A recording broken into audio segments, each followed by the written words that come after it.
let's take a look at how professional framers finish off their mounted artwork. Most professionally mounted artwork has backing paper applied to it. To do this, apply double-stick tape all around the back of the frame. Double-stick tape and their dispensing guns can be found at most art supply and craft stores. Next, flip the frame over and set it on top of the backing paper. Use a sharp knife to roughly remove the excess paper. Be careful not to cut into the frame.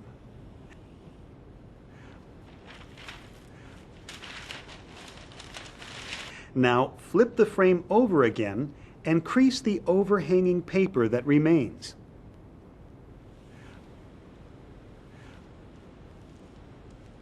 Finally, use an edge trimming knife or a craft knife with a straight edge to trim the paper back past the edge of the frame by approximately 1/8 of an inch.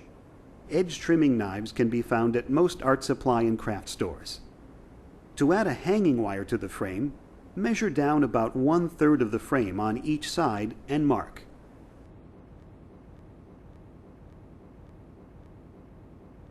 Adding rubber bumpers to the bottom corners of the frame will help make the frame hang properly on the wall, while also keeping the frame straight. Also, because the bumpers hold the artwork away from the wall, they help keep discoloration from occurring on the wall behind the artwork. Next, attach a ring hanger to each side of the frame at your marked locations. Finally, stretch hanging wire across the back of the artwork from ring hanger to ring hanger. Secure the wire at each end following the pattern shown.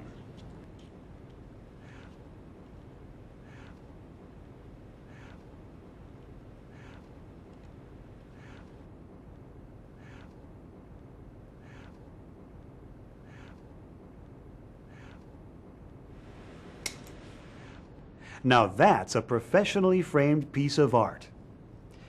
Now let's take a look at some techniques used by professional framers on how to properly mount and glaze your framed artwork. The term glazing refers to protecting your artwork with glass. Plus, we'll show you some tips on how to tell the difference between various types of mat boards and moldings. There are all kinds of methods used to mount the artwork into the bevel cut mat. Here is a very common way the professional framers mount artwork to ensure that it stays flat and does not become buckled or damaged over time. Commonly known as T-hinge mounting, this technique is used when the window of the artwork is slightly smaller than the artwork itself. Using framer's tape, cut off tabs of tape and apply them vertically to the top edge of the artwork about 2 inches from the corners. Make sure you are using an acid-free mounting tape. Then carefully place the mat, color side up, onto the artwork to attach the tape. Secure the tape firmly. Framer's tape or mounting tape is available at most art supply and craft stores. Next, each tab of tape is crossed with an additional tab of tape to form the shape of the letter T.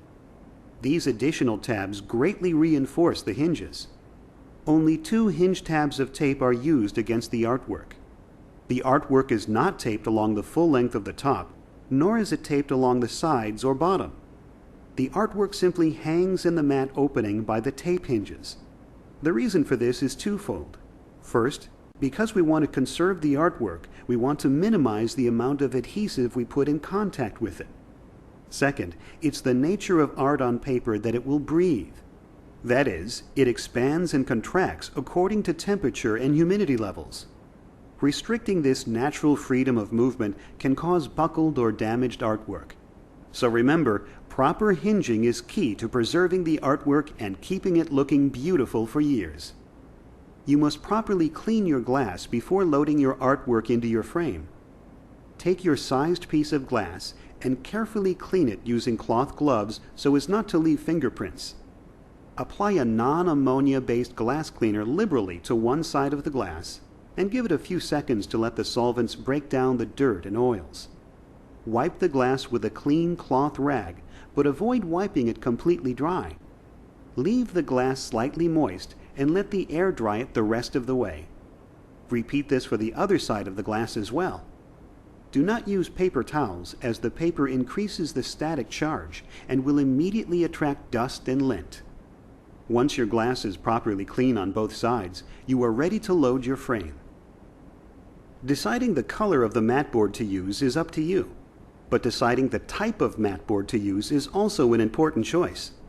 The most common type of mat board used by framers is the standard thickness 4-ply buffered acid-free mat board. Paper comes from trees, so it naturally has some active acidity in it. But the acid is neutralized with a buffering agent during manufacturing that prevents it from causing damage to the artwork. Moving slightly up the scale, we come to a type of mat board that is made from cotton, which naturally has no acid. However, the colored paper surface is most likely a buffered acid-free paper product. So this type of mat board is made from two different cotton and wood component types. This cotton-based mat board is used when only a naturally acid-free product can be in contact with the artwork. Another type of mat board, used for priceless pieces or items displayed in museums, is a 100% cotton-based product referred to as conservation, archival, or museum board. This mat board is usually very limited in colors and tends to be much thicker than standard thickness mat board. It also tends to be quite expensive compared to standard thickness mat board, but is perfect for a dramatic professional appearance. For an even more dramatic look, colored core mat board is available, such as black core mat board. Black core mat board is popular for matting and framing black and white photography, or other instances where the contrast difference complements the art piece. There are many types of moldings available to use. Remember that the Logan do-it-yourself framing tool system accepts up to 2 1/2 inch molding, so you have plenty of variety and styles to choose from. Common molding styles include natural wood finish colors, black, white, various colors, and even unfinished versions that you can stain yourself.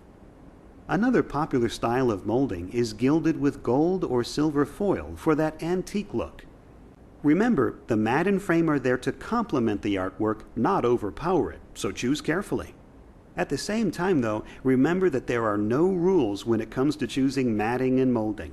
It's up to your creativity, so be creative and do what looks good to you. As you can see, Logan has perfected a complete set of tools for all your picture framing needs. Affordable, easy to use, and most importantly, they give you the professional results you expect. And you'll pay for the tools in your first couple of frames. No matter whether you're a professional framer or a do-it-yourselfer, Logan has the tools for the art of framing.